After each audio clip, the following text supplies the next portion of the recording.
Vas-y, explique-moi pourquoi tu n'aimes pas lire. Parce qu'en fait, quand ma sœur elle lit, moi je peux pas jouer avec elle. C'est pour ça que t'aimes pas lire. Oui. Et oui, pas de chance pour Émilie, mais peut-être comme sa grande sœur, succombera-t-elle aussi au virus de la lecture. La lecture, on sait à quel point c'est important pour un enfant, mais comment les amener au plaisir d'ouvrir un livre ? Eh bien, c'est le défi lancé depuis 20 ans tout juste par une association. Son nom, Lire et faire lire. Mais comment est-elle née ? Quelle est sa méthode ? Comment intégrer ses rangs de bénévoles ? Eh bien, on va se mettre à la page aujourd'hui avec nos invités. Michel Bricou et Aline Charéron, bonjour. Merci d'être avec nous. Alors on va tout de suite faire les présentations. Michel Bricou, vous êtes la présidente de Lire et faire lire du Rhône et de la métropole de Lyon.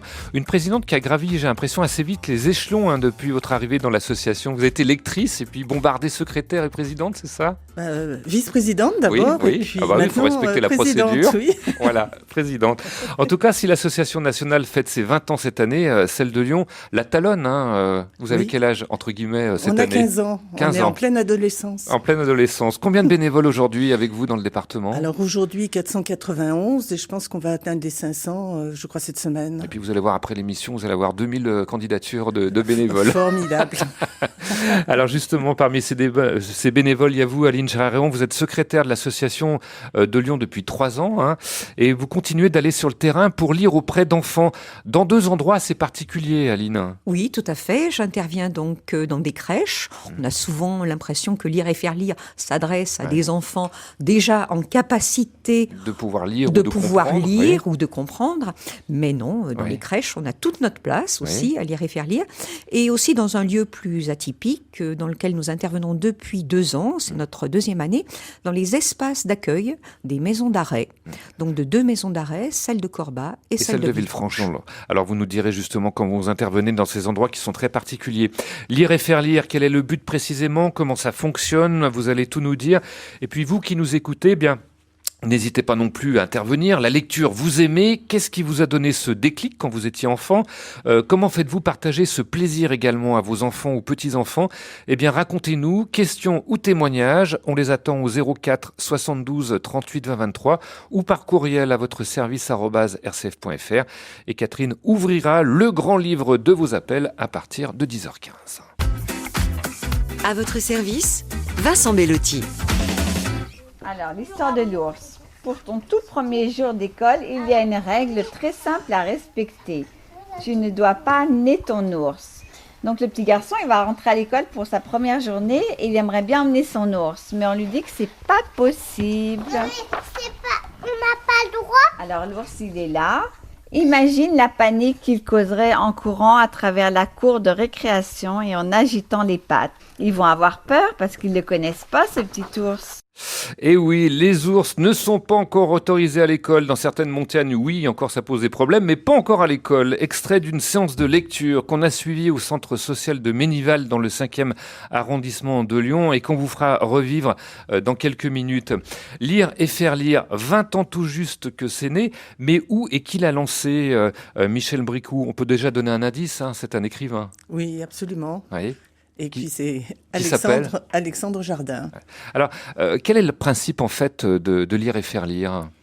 Bien, je pense que Alexandre s'est posé cette question. D'abord, il faut que les enfants lisent, et puis comment les amener à lire, et pourquoi pas utiliser les retraités. Oui. Quand je dis utiliser, les faire participer plus exactement. Et donc, c'est né à Nantes. Oui. En 99, je crois que ça a été lancé. Oui. Exactement. Et puis, à chaque fois, il le dit dans sa cuisine. Et puis, ça s'est développé. Et si on écoute Alexandre, tous les retraités devraient aller lire aux enfants. Donc, aujourd'hui... C'est un lien, en fait, entre les générations. Au départ, c'était voulu comme ça, pour pas que les retraités restent dans leur coin et que les enfants ne soient pas mis en rapport avec des personnes, disons, plus anciennes. Oui, exactement. Donc, et puis ce lien avec les enfants et puis des personnes un peu plus âgées. Ça veut dire que tous les bénévoles qui interviennent dans votre association sont tous des retraités ou ont dépassé la cinquantaine ? trentaine, Aline? Oui, tout à fait. Ouais. Ce sont des personnes de plus de 50 ans, on y tient, pour effectivement que perdure ce lien intergénérationnel qui était vraiment à la base donc, aussi de cette de ce que initiative. souhaitait Alexandre Jardin. Pourquoi avoir choisi le livre d'ailleurs pour relier les générations? Ça aurait pu être le sport ou la musique. Qu'est-ce que la lecture, à votre avis, a de plus particulier, Michel Bricou? Le livre, c'est le rapport au livre, déjà. L'objet. Pour tourner les pages, voir à quoi ça ressemble. Exactement. Alors, c'est l'objet, les mots, et puis aussi le graphisme, parce que quand on fait une séance de lecture, on ouvre le livre, on lit et on montre exactement ce qui se passe dans le livre. Et ça, c'est important pour que après, on espère, les enfants aiment lire. Voilà. Et aillent ouvrir au moins un livre. Voilà, Ouais, sache que c'est. Alors, on est bien d'accord, c'est de la lecture avec les enfants, lecture d'ailleurs participative. On se rendra compte tout à l'heure dans le reportage que les enfants adorent participer, faire leurs petits commentaires. On est bien d'accord aussi, il ne s'agit pas d'un cours de rattrapage scolaire, de compléter l'apprentissage de la lecture à l'école pour des enfants en difficulté, Aline. Oui, en effet, dans notre sigle, lire et faire lire, nous ne faisons pas lire les enfants, mais il faut comprendre que derrière faire lire, c'est amener les enfants plus tard à ce plaisir de la lecture. Voilà, le plaisir, le plaisir. Et non pas un devoir. Non pas un devoir. On est vraiment complètement en dehors de cette attitude. Alors, il n'y a pas d'école, mais tout de même une ouverture. Je vous propose d'écouter justement Alexandre Jardin s'exprimer là-dessus en prenant une comparaison toute médicale. Écoutez. C'est le seul médicament qui soigne la violence. Quand des jeunes n'ont pas de mots, ils tapent. Qui soigne le niveau de vie, puisqu'il y a une corrélation très étroite entre votre niveau de vie et votre vocabulaire, qui permet donc à l'ascenseur social de refonctionner. Il faut des mots. Qui permet donc de réparer une société. Voilà. Donc toutes les inductions sont positives. On a aussi des problèmes d'intégration en France. Lire et faire lire, c'est d'intégration douce. Voilà, l'intégration douce selon Alexandre Jardin. La lecture pour faire fonctionner l'ascenseur social et ouvrir la culture à tous. Je ne sais pas si vous êtes d'accord là-dessus pour enrichir son vocabulaire, Aline. Oui, alors, les téléphones qui sonnent. Déjà une première candidature pour être bénévole à lire et faire lire, Aline. Oui, je suis tout à fait d'accord avec ça. Et le discours d'Alexandre Jardin rejoint celui de Michel Petit, une anthropologue qui a beaucoup écrit sur effectivement l'apport des histoires aux enfants. Voilà. Et ce qu'elle dit, elle rejoint tout à fait Alexandre Jardin. On voit derrière la lecture uniquement un enrichissement du vocabulaire, un enrichissement de la syntaxe. Mais ce qu'elle dit, et ce qu'il y a de plus profond, c'est qu'on ancre l'enfant dans cette présence au monde, présence à l'autre, présence aux difficultés que l'enfant peut rencontrer. Et à travers les histoires, il va être mis face à tout ça. Il va pouvoir l'intégrer. Je ne suis pas seul. Il y en a d'autres qui vivent la même chose que moi, qui ont les mêmes peurs, les mêmes joies. Qui ont les mêmes peurs, les mêmes angoisses, les mêmes difficultés. Et là, il y a des solutions, effectivement, au travers de l'histoire qui est racontée.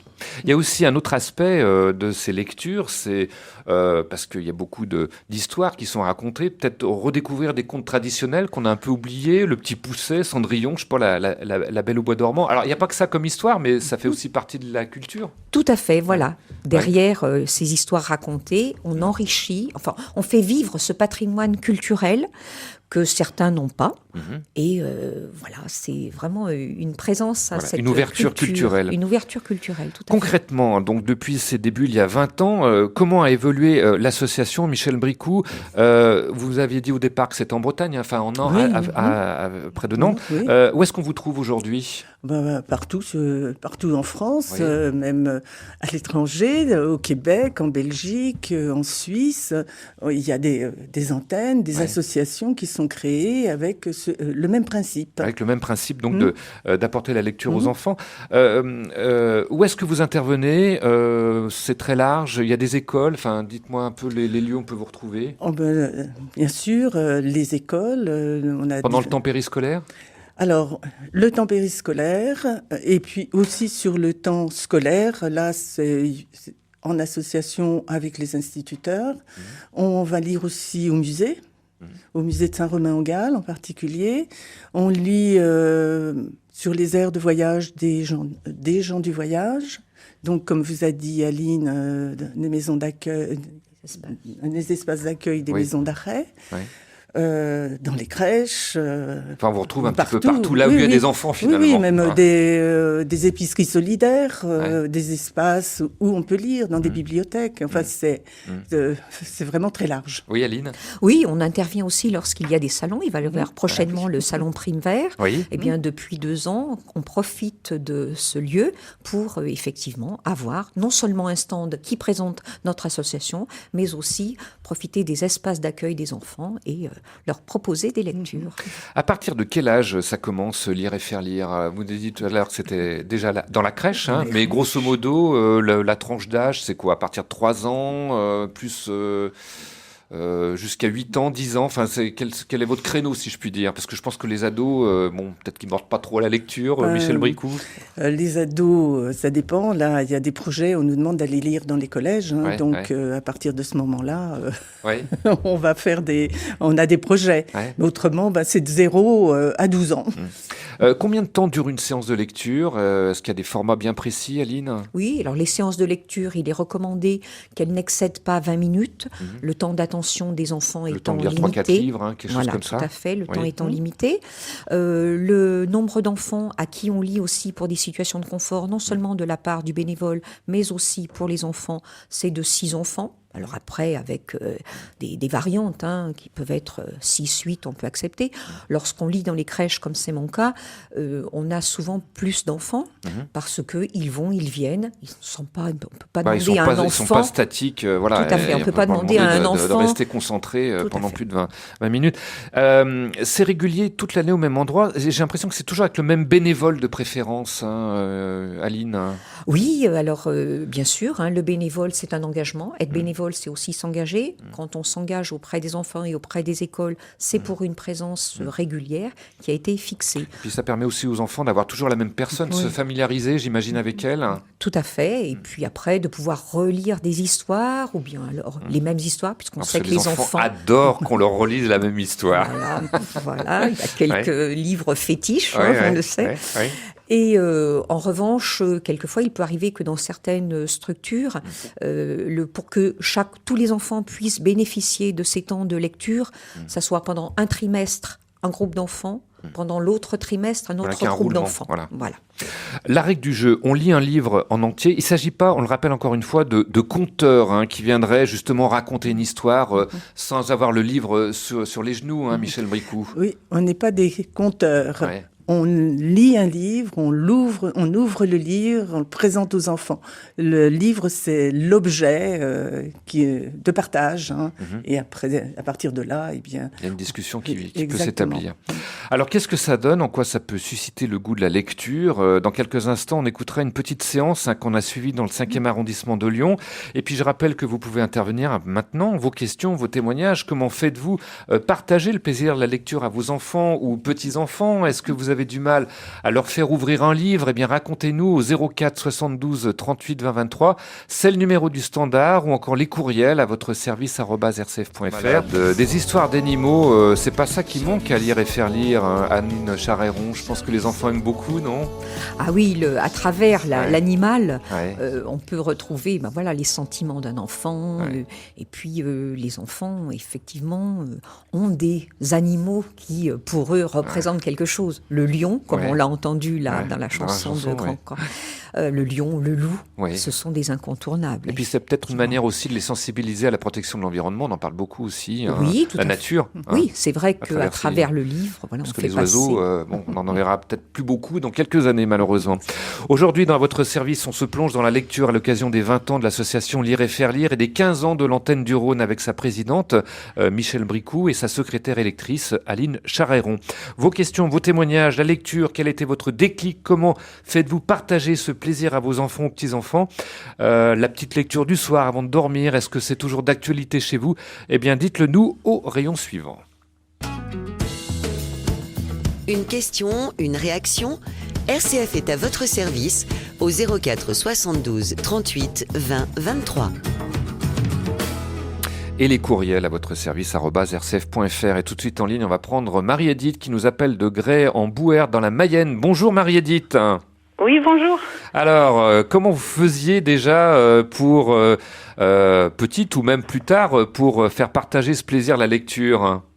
Eh bien, moi, j'ai eu le déclic qu'à 15 ans, mais quand j'ai eu mes enfants, je me suis dit, ils vont l'avoir avant. Oui. Et tous les soirs, au lieu de mettre la télé, on avait une histoire à chaque enfant, donc on se partageait avec mon mari. Oui. Mais en fait, ils entendaient les histoires dès dans le ventre, puisque quand j'en attendais un, il y avait un autre qui était au sein ou un autre qui était en train d'écouter l'histoire.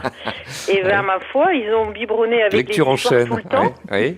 Et en fait, ils entendaient l'intonation, ils entendaient les histoires. Oui. Et j'étais surprise parce que la 7e, un jour, elle me demandait l'histoire, toujours la même. Et puis quand je me lassais, je dis va demander à tes frères et sœurs.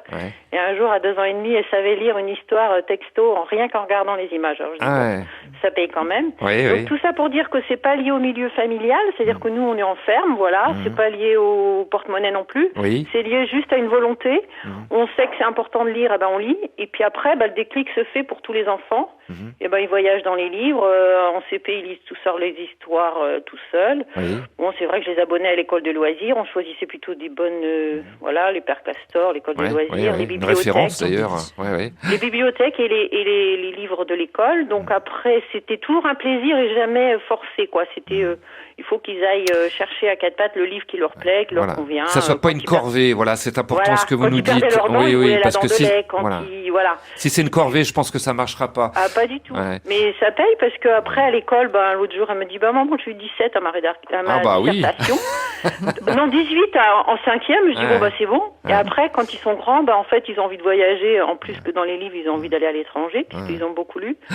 Donc des enfants qu'on fait soit bac plus 5 et puis on part d'un milieu très modeste. Eh bien merci Marie-Edith, votre témoignage. Je sais pas si vous voulez envie à d'autres. je sais pas si vous voulez réagir, Aline. Oui, je partage tout à fait ce que vous venez de dire, madame. C'est que le livre ne coûte pas cher finalement. On peut le trouver dans les bibliothèques, on peut le trouver maintenant dans les boîtes à livres, ça se développe un petit peu dans les communes. Les boîtes à partage, Les boîtes à partage, et que le livre, c'est une évasion, c'est une ouverture sur le monde. Mais il ne faut pas le faire non plus dans l'optique que votre enfant gagne des points à l'école, parce qu'autrement ça devient très vite une corvée et une pression. Et l'orientation de Lire et faire lire, c'est vraiment de développer cette lecture plaisir. Donc vous l'avez dit aussi. Merci Marie-Edith de votre témoignage. Alors Lire et faire lire, comment se passe une séance ? Eh bien moi je vous propose de le découvrir. Pour cela, direction le 5e arrondissement de Lyon, à la maison de l'enfance de Ménival. C'est un centre aéré qui a accueilli cette initiative depuis la rentrée. Et c'est là que se rend tous les mercredis Christelle. Christelle, on l'a suivie mercredi dernier, donc écoutez et on se retrouve tout de suite après.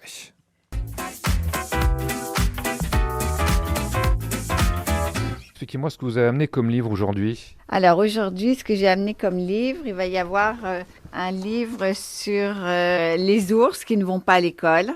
Bou, c'est un livre... Des livres plein son sac. Elle, c'est Christelle, longs cheveux blonds et sourire doux. Ça fera seulement quelques mois, depuis octobre, qu'elle a rejoint l'association. Très motivée. En fait, moi, je lis déjà pas mal de livres, que ce soit des romans ou autres, et j'adore faire la lecture. Donc, je me suis dit, pourquoi pas faire la lecture à des enfants. Donc, je suis arrivée dans l'association. Vous avez reçu une petite formation avant pour vous présenter auprès d'enfants Oui, alors j'ai suivi une formation pour les tout petits, pour les enfants de maternelle. Alors ici, je fais les 3-4 et les 6-7 ans. Donc on alterne. Donc voilà, je présente des livres, j'explique les livres, je les fais un petit peu parler sur eux-mêmes, sur leur vie un petit peu parfois à l'extérieur, chez eux. Donc j'interviens comme ça et en même temps, j'espère les faire amener à aimer la lecture. Mais il est 16h15, l'heure de faire la lecture. Dans une pièce à l'étage, une demi-douzaine d'enfants l'attendent avec impatience. Christelle s'assoit, les enfants en face, calés dans une sorte de petit canapé, et la lecture commence avec un premier titre prometteur. Ça s'appelle Un loup, 2 chiens et 3 culottes. Une grande boîte. Qu'est-ce qu'il y a dans la grande boîte ?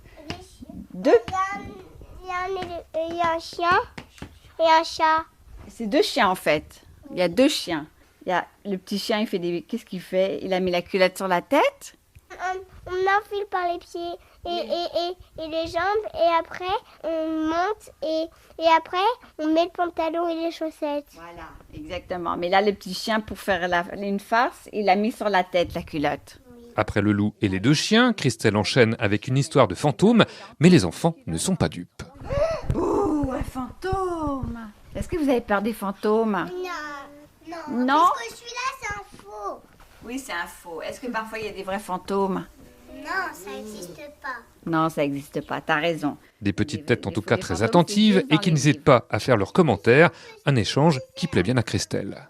Oui, l'école, le goûter, ou d'autres thèmes, les livres, ou ça peut être chez eux. Là, je vais pas poser la question, mais parfois je leur demande s'ils ont des livres chez eux, ou s'ils ont des animaux, etc. Donc c'est vrai que c'est un peu un échange. Il y a des remarques qui vous font rire ou qui vous font réfléchir peut-être.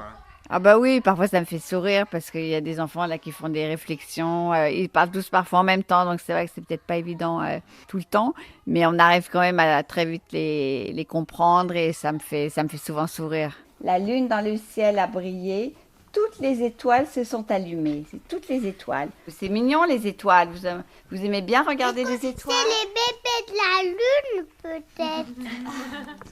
Peut-être, oui, c'est le bébé de la lune. Je sais pas. Les étoiles sont-elles des bébés lunes? Un ours a-t-il le droit de venir à l'école? Un bulldozer peut-il se transformer en boîte à bonbons? Autant de dessins et d'histoires rigolotes qui vont se succéder pendant une demi-heure. C'est la nuit. C'est la fin de l'histoire. C'est la fin de l'histoire. Voilà. 16h45, une dernière page, et puis Christelle referme son livre. Il faut dire que l'attention commence à retomber, mais les enfants, visiblement, ont apprécié. Alors, qu'est-ce que tu as aimé comme histoire? L'œuf avec les oiseaux. Et qu'est-ce que tu aimes bien, justement? De voir le petit canard? Oui. Et qu'est-ce que tu as aimé aussi? Le petit cochon qui fait des trucs. Est-ce que tu lis chez toi? Est-ce que tu aimes bien lire? Oui, et j'ai beaucoup de livres, moi, pour lire. Mais je lis pas, en fait. J'ai des histoires dans mon CD. C'est pour ça que j'écoute les histoires la nuit. Et pourquoi tu aimes bien lire? Est-ce que tu sais pourquoi tu aimes bien ces histoires? Qu'est-ce que ça te fait rire? Ça te fait quoi? Parce que, en fait, il y en a qui me fait rire et il y en a qui me font pas rire, mais juste qui sont rigolotes. Est-ce que ça peut leur apporter, à votre avis, ce genre de séance? Ils en retirent que je pense qu'après le soir, probablement qu'ils ont peut-être envie d'écouter des histoires lues par les parents. Donc après, est-ce qu'on leur lit des histoires? Ça, c'est une autre chose. Mais j'espère que ça va les amener à aimer la lecture petit à petit, à aimer qu'on leur raconte des histoires. Peut-être eux en raconter aussi à des petits copains ou à leurs frères et sœurs, suivant les situations familiales. Et vous pensez qu'il y a une place encore pour les livres par rapport aux écrans, aux tablettes, à l'ordinateur? Ah oui, il faut absolument que la lecture reste la lecture, c'est important, il y a tout un imaginaire. Moi, je pense que les tablettes, ça va 5 minutes, mais on ne peut pas passer sa vie à rester sur des tablettes. Il faut aussi l'imaginaire, il faut aussi lire, parce que lire, c'est important, on progresse en grammaire, en vocabulaire, etc. Donc, je pense que la lecture, c'est vraiment primordial. Est-ce que ça te donne envie de lire plus tard? Ben, moi, je veux faire la lecture quand je serai plus grande. La relève est assurée en attendant la prochaine séance. Au revoir. Moi, j'ai goûté. À bientôt. Moi, j'ai goûté. Et oui, le goûter, c'est aussi important, hein, Aline et Michel Bricou, non?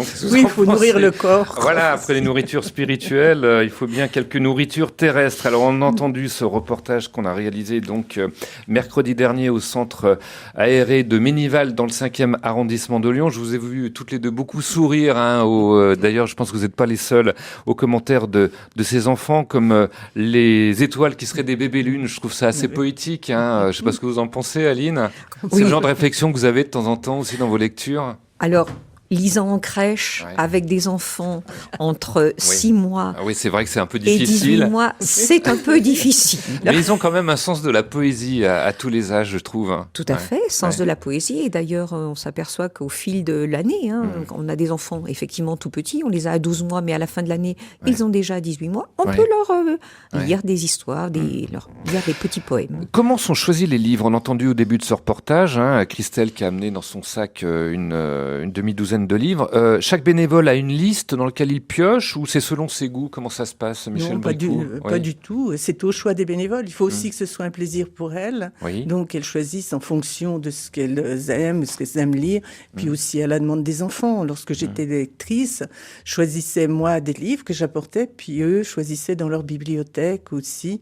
Et généralement, comme vous le disiez au départ, ce sont toujours les mêmes. Hein. C'est Boucle d'or, c'est des histoires d'ours, le loup. beaucoup, etc. Ah oui, Parade, top 50 des livres. Généralement, Ouais. on revenait là-dessus chaque semaine. D'accord. Christelle les a pris à la bibliothèque du quartier. Il y a d'autres sources. Vous les achetez, ça vous arrive aussi d'en acheter des livres, Aline ou... Alors, Ouais. oui, Ouais. j'en achète. Ouais. Parce que Sur vos propres deniers ou... Oui, sûrement. ouais. Oui, D'accord. je pense que pas mal de bénévoles Ouais. achètent des livres sur leur propre denier, hein, comme vous dites, parce que vraiment, on aime les livres, on est en librairie, on voit des livres. Ouais. Oh là là, ils nous Ouais. appellent, hein, ces Vous faites livres-là. conseiller et on peut-être les aussi prend. par des libraires aussi.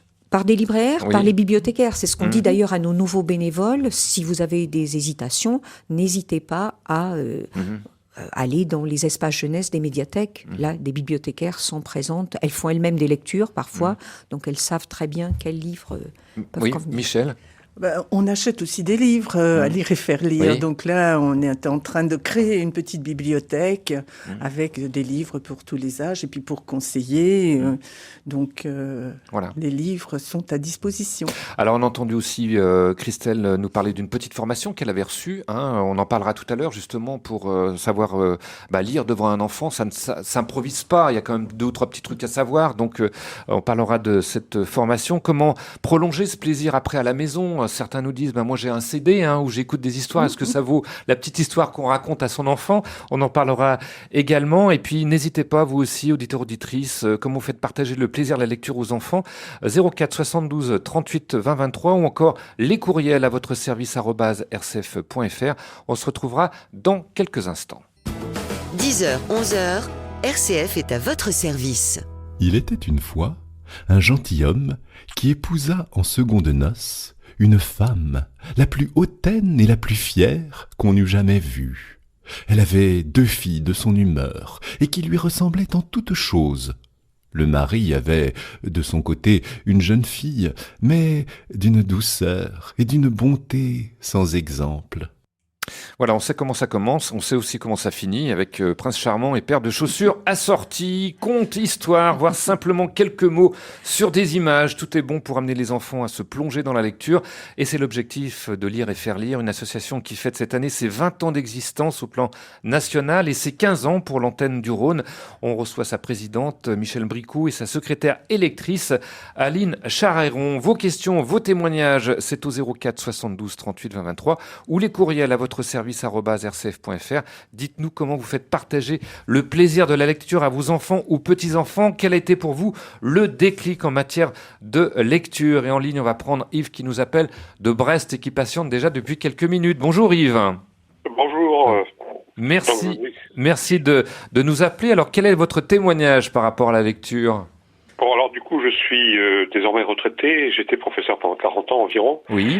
Et de ce fait, la lecture, pour moi, c'est fondamental dans la formation de l'esprit des jeunes, évidemment. Oui. Et le gros problème qu'éprouvent certains jeunes, certains élèves, c'est que finalement, les parents n'ont pas l'argent, entre guillemets, pour acheter le journal, pour faire lire leurs enfants, etc. Donc moi, j'ai imposé à mes élèves de lire chaque semaine le journal, de repérer 4 ou 5 articles, et je faisais une synthèse 1 fois par semaine. Oui. Ça leur donnait à la fois, c'était un peu contraint au départ, mais en fait ça les obligeait à s'intéresser à ce qui se passait autour d'eux, et je trouve ça évidemment indispensable pour réussir les études. Et donc j'ai sorti, entre guillemets, des élèves de l'ignorance, ou presque, et puis ils ont passé le bac plus 2, plus 3, plus 4, plus 5, etc. Oui. Parce que dans leur parcours, il n'y avait pas eu cette initiation, cette formation à la lecture. Et aujourd'hui encore, j'entends des gens dire ça m'intéresse pas, mais souvent ça ne les intéresse pas parce qu'ils savent pas lire. Oui. Les gens ne savent pas lire en fait, parce que lire c'est faire du sens, lire c'est s'intéresser.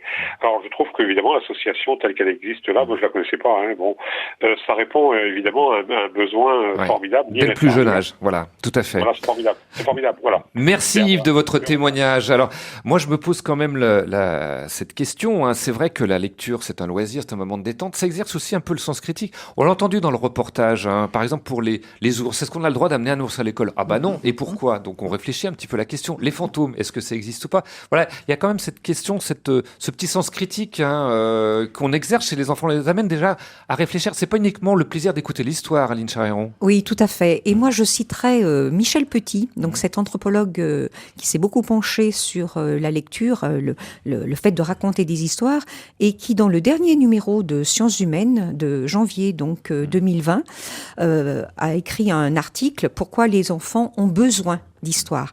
Et elle avance des arguments très sérieux, dont effectivement un rôle dans cet exercice très fort, qui est le développement de l'esprit critique, le partage d'un...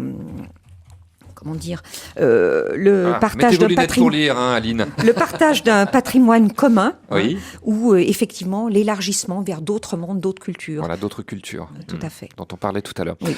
On va continuer avec les appels au 04 72 38 23 avec Jean qui nous appelle près de Château-Chinon. Bonjour Jean. Ah, Jean. Alors, Jean qui nous disait que la lecture était importante pour lui et pour ses enfants pour enseigner des choses concrètes, hein, parce que c'est vrai qu'à travers les images, il n'y a pas que les mots, il y a aussi les images qui sont importantes pour les enfants, Aline. Oui, d'autant plus que le livre, maintenant, les albums pour la jeunesse, il y a vraiment une grande complémentarité entre le texte et l'illustration. Et les illustrateurs ont effectivement un rôle très important, beaucoup plus qu'auparavant, certainement. Hein, ils ont toute leur place, effectivement. Puis il y a des très belles illustrations aujourd'hui. Très belles illustrations faites par des illustrateurs de talent. Tout à fait. Qui travaillent en complémentarité d'ailleurs avec les auteurs. Avec les auteurs. En ligne, on a la Jacqueline qui nous appelle de Caen et qui, allez, on peut dire son âge, elle a 80 ans. Bonjour Jacqueline. Bonjour. Alors Jacqueline. Oui, donc j'ai 80 ans. Oui. Et j'ai appris à lire avec ma grand-mère pendant l'Exode. Oui. Parce qu'elle avait peur que je sois en retard quand on rentrerait à l'école, donc j'avais tout juste 5 ans. Oui. Et moi, le bonheur de lire m'est venu en voyant le visage de ma grand-mère quand elle lisait.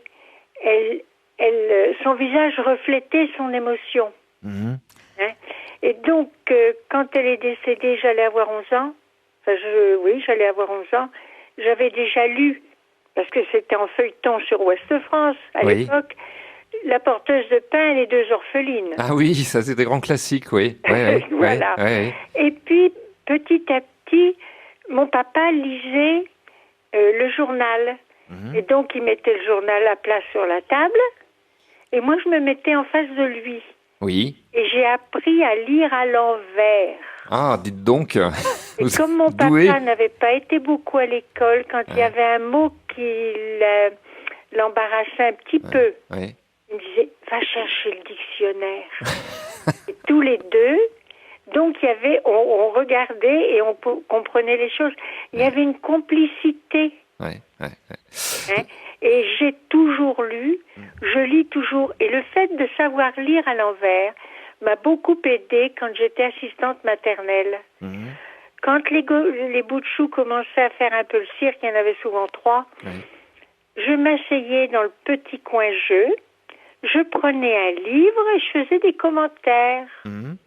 Quand un enfant arrivait, puis le deuxième, et puis le troisième, je retournais le livre, je lisais donc moi à l'envers, et eux suivaient l'image. Et c'est comme ça que vous arriviez à les intéresser. Merci Jacqueline de votre témoignage.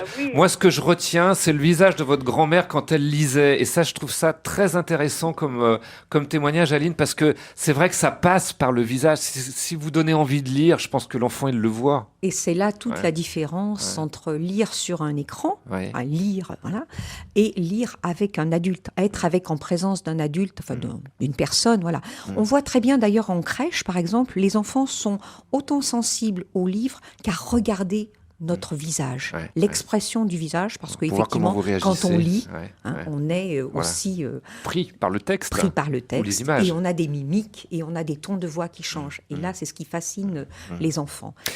Alors justement, bonne transition, vous intervenez en crèche, Aline. Comment est-ce qu'on arrive à capter l'attention d'enfants évidemment, ils ne sont pas devant vous pendant 20 minutes. On commence par quoi en crèche ? On commence par des petits rituels. On a son sac, on a toujours le même sac, un sac qui est coloré, qui va représenter un loup. On le sort, on ritualise un peu, on fait de ce moment un moment magique. On va sortir le livre progressivement, on le montre aux enfants. Et là, ils sont là. Puis là, on change de voix, on parle beaucoup plus doucement, on ouvre ce livre, on commence, on leur montre. Bien sûr, certains veulent l'accaparer immédiatement. Bah oui, c'est nouveau, hein, donc il faut le prendre avant le petit copain. Mais c'est vrai qu'on ne peut pas faire une lecture linéaire comme on peut déjà le faire à des enfants, je pense, de maternelle. Mais ça fait rien, on s'adapte. Et à ce moment-là, cet objet-là, c'est vraiment... Le livre aussi, chez les petits, c'est un objet. Donc, ils vont le mettre à la bouche parfois. On va leur faire comprendre, mais non. Ils veulent se... La littérature, ça se dévore, mais pas dans ce sens-là. Exactement. Voilà. Oui, et c'est comme ça que, voilà, et puis ils viennent, ils repartent, on leur offre le livre, ensuite, un livre, quoi. Chacun, après, peut s'emparer d'un livre, parce qu'on vient avec 3-4 livres. Et quand ils sont tout fiers d'avoir le livre entre les mains, au point qu'ils le tiennent bien serré contre eux. Et puis peut-être qu'ils le ramènent à la fois suivante, peut-être pour que le miracle réopère. Alors ça m'est arrivé effectivement de dire aux puéricultrices, si vous voulez, on peut décider, je peux donner ce livre pour que l'enfant puisse l'emporter chez lui après, tout en le rapportant la prochaine fois. Alors vous lisez également dans les maisons d'arrêt, on en parlera tout à l'heure parce que c'est assez original. Je me tourne du côté du Standard, où nous avons Catherine qui nous appelle de Saint-Vincent d'Olargues dans l'Hérault. Bonjour Catherine. Est-ce que Catherine est avec nous ?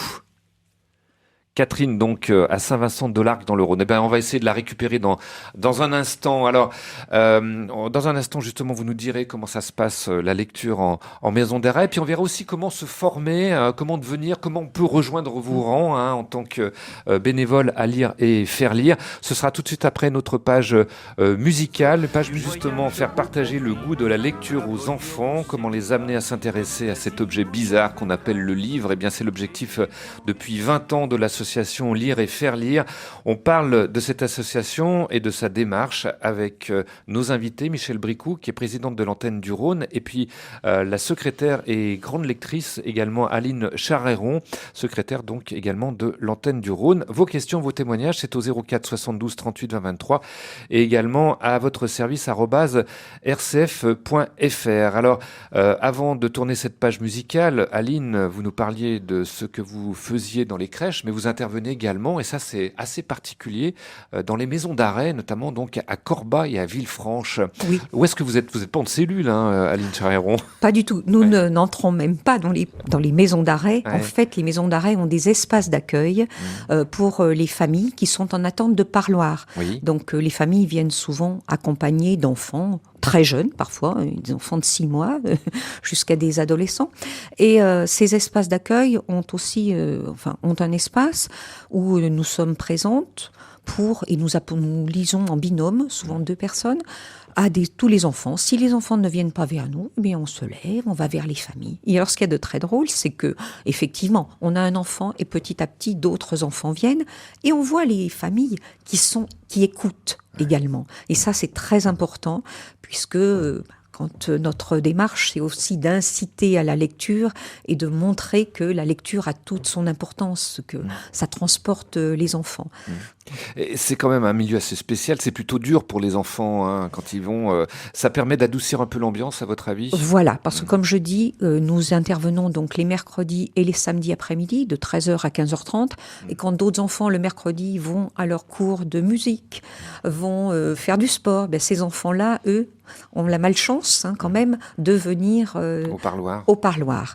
Et donc c'est quand même un moment pour eux mais ce sont des enfants tout à fait comme les autres. Tout à fait comme les autres.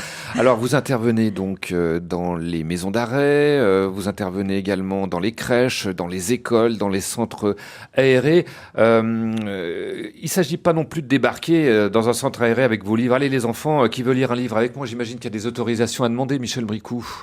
Oui, il y a des autorisations. En amont, il y a tout un travail avec l'organisme, avec les écoles, avec les structures. Donc, on a des conventions qui sont signées. Alors, quelquefois, on a des conventions globales avec la ville, et puis d'autres fois, c'est au coup à coup. Mais généralement, on n'a pas trop de difficultés à rentrer dans ces lieux-là. Justement, très bon retour des responsables d'établissements qui accueillent avec volontiers votre présence. Comme en témoigne par exemple Laurence, elle est coordinatrice pédagogique à Ménival, le centre où nous nous sommes rendus donc la semaine dernière pour le petit reportage. Je vous propose d'écouter.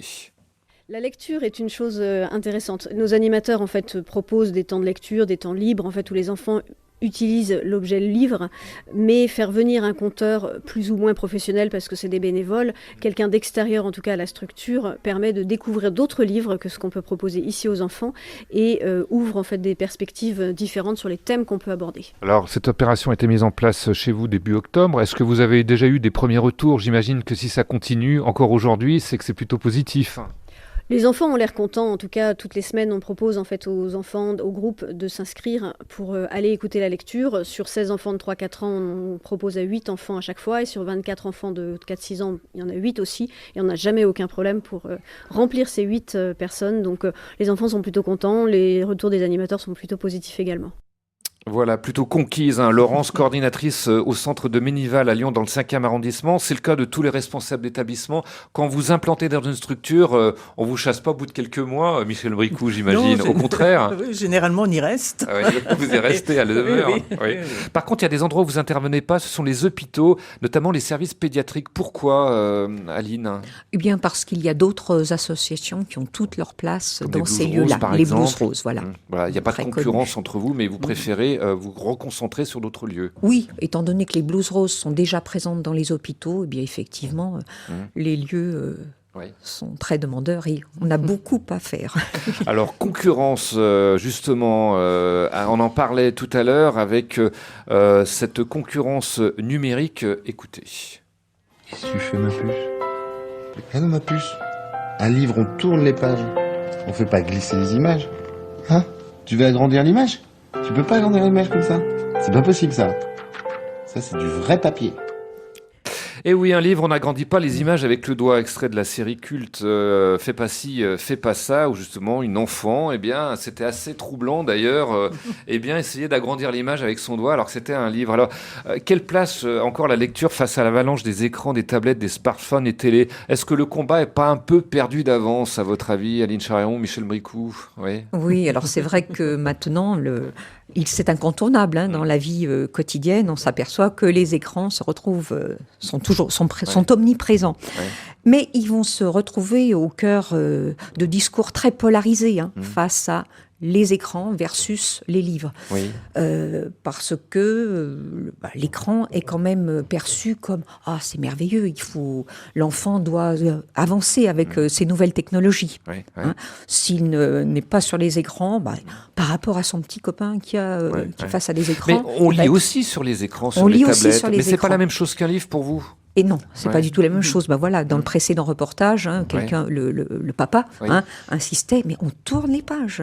Et l'objet, le livre a une matérialité. C'est un objet. On a plaisir à tourner les pages. On a plaisir à découvrir. Finalement, on tourne la page. Ah, c'est autre chose. Les histoires, les illustrations, elles ont une poursuite derrière la page. L'écran, on passe à toute vitesse, on tapote et puis... La lecture, ça peut aussi passer par la bande dessinée. C'est une bonne introduction pour vous, Michel Bricou? Ah oui, tout à fait. Les enfants... La bande dessinée, c'est tout un autre imaginaire, mais derrière, il y a aussi les bulles. On lit, et ceux qui aiment, qui peuvent commencer par là, pourquoi pas.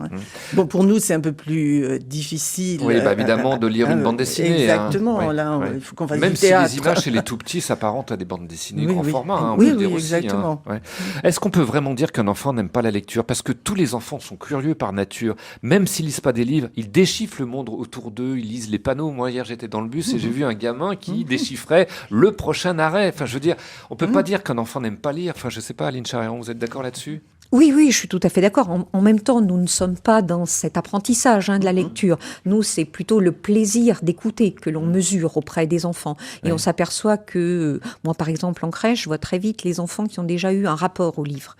C'est-à-dire qu'ils s'approchent. Mais au fil de l'année, tous viennent vers ce livre, bien évidemment.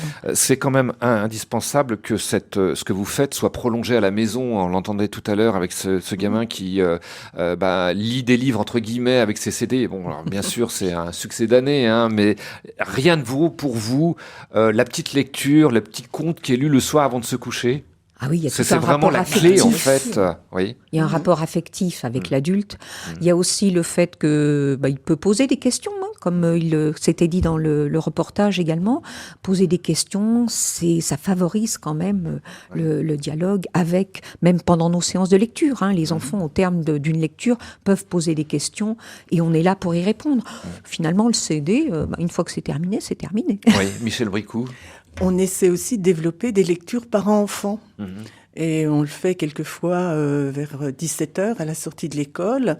Et les parents viennent. On a un grand nombre d'enfants qui sont là avec les éducatrices et puis les parents qui restent.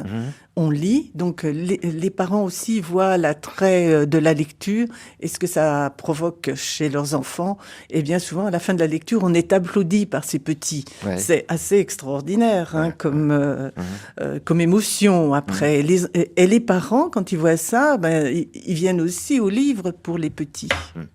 Beaucoup de témoignages qui sont arrivés à votre service @rcf.fr. Je lis en PMI. Mon rôle est surtout de sensibiliser les enfants à lire des histoires aux bébés. J'utilise des petits accessoires, marionnettes, comptines, et ça marche. Ça leur donne le plaisir de la lecture. Ma sœur me racontait des histoires abracadabrantes et ça m'a sauvé la vie. Aujourd'hui, j'adore lire encore et encore, apprendre encore. On ne s'en lasse pas. Je conseille notamment de lire Hubert Reeves, un exemple pour le monde, un exemple de vie sensationnel. Bien sûr, après, on peut toujours s'orienter vers ce genre d'auteur. J'ai 66 ans. J'ai envie d'aider les autres. Ma vie a été reliée à la tentative de suicide de mon père et je suis devenue infirmière. Il a commencé à sortir de sa dépression en lisant.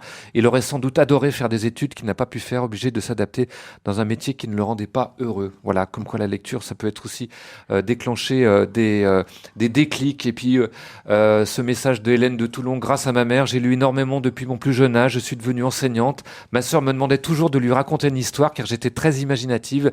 Une fois adolescente, la lecture a été un véritable soutien.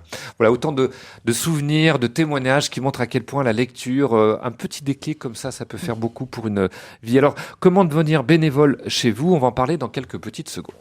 Et je suis tombée complètement par hasard sur un appel à bénévolat. Donc, comme ça rentrait dans mes objectifs du moment, je me suis dit que c'était le moment ou jamais d'aller remplir mon petit formulaire et de postuler en fait pour devenir bénévole au sein de l'association Lire et Faire Lire. Voilà comment Barbara s'est retrouvée lectrice bénévole suite à un reportage à la télévision. Je crois que c'était votre cas, Aline Charéron. On peut le dire, c'est suite à un reportage ou un appel qui est passé sur la quotidienne, c'est ça, quotidienne de France 5. Voilà. Oui, j'étais à la retraite depuis 4-5 mois. Oui. Et puis bon, effectivement, à un moment, entre midi et 2, hop, on ouvre France 5, peut-être la quotidienne. Avec RCF, vous allez peut-être devenir bénévole à Lire et Faire Lire. Vous, Michel, comment vous êtes arrivé à Lire et Faire Lire ? Eh bien, moi, j'étais à Paris quand Alexandre Jardin a créé, donc en 1999, Lire et Faire Lire. Et je travaillais, bien sûr, et je m'étais dit, à la retraite, je rejoindrai Lire et Faire Lire. Et après, je me suis retrouvée sur Lyon, et bien... J'ai cherché et j'ai continué et j'ai cherché les coordonnées pour rentrer. Alors, des bénévoles, vous en recherchez toujours. Comment poser sa candidature ? Quel est le profil ? D'abord, on l'a bien compris, il faut être âgé au moins de 50 ans, Aline Charéron. Oui. On ne va pas vous demander votre carte d'identité, mais bon, voilà, il faut être à la retraite ou du moins avoir dépassé la cinquantaine. Et être disponible quand même. Voilà, alors, disponible, ça demande quoi justement comme disponibilité ? Écoutez, on lit une fois par semaine, mais il faut quand même préparer les lectures, il faut se rendre à l'école, à la crèche, etc. Donc, et on demande une régularité. Oui.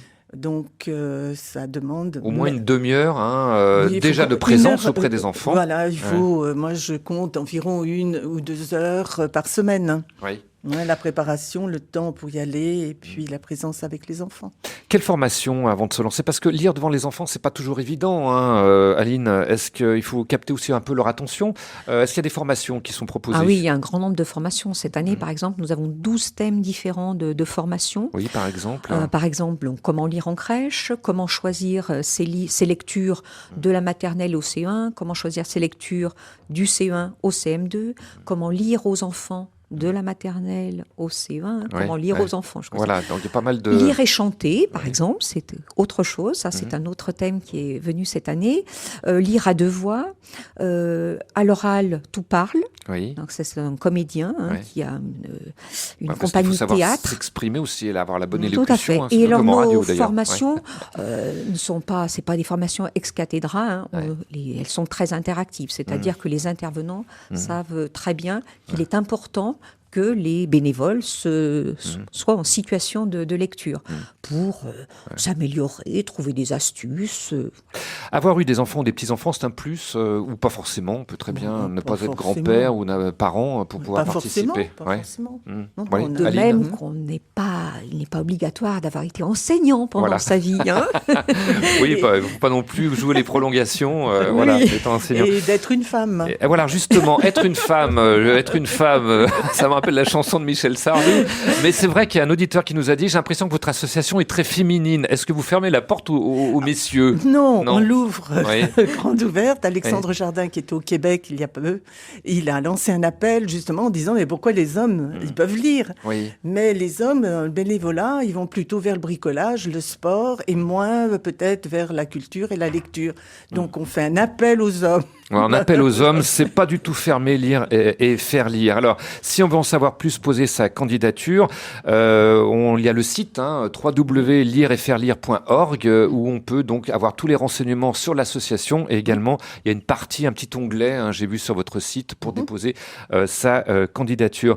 Au final, quelle satisfaction vous en retirez finalement? On sent que vous êtes très enthousiaste. Aline, vous êtes encore sur le terrain, vous l'avez été aussi, Michel. Mais qu'est-ce que ça vous inspire cette démarche, cette initiative?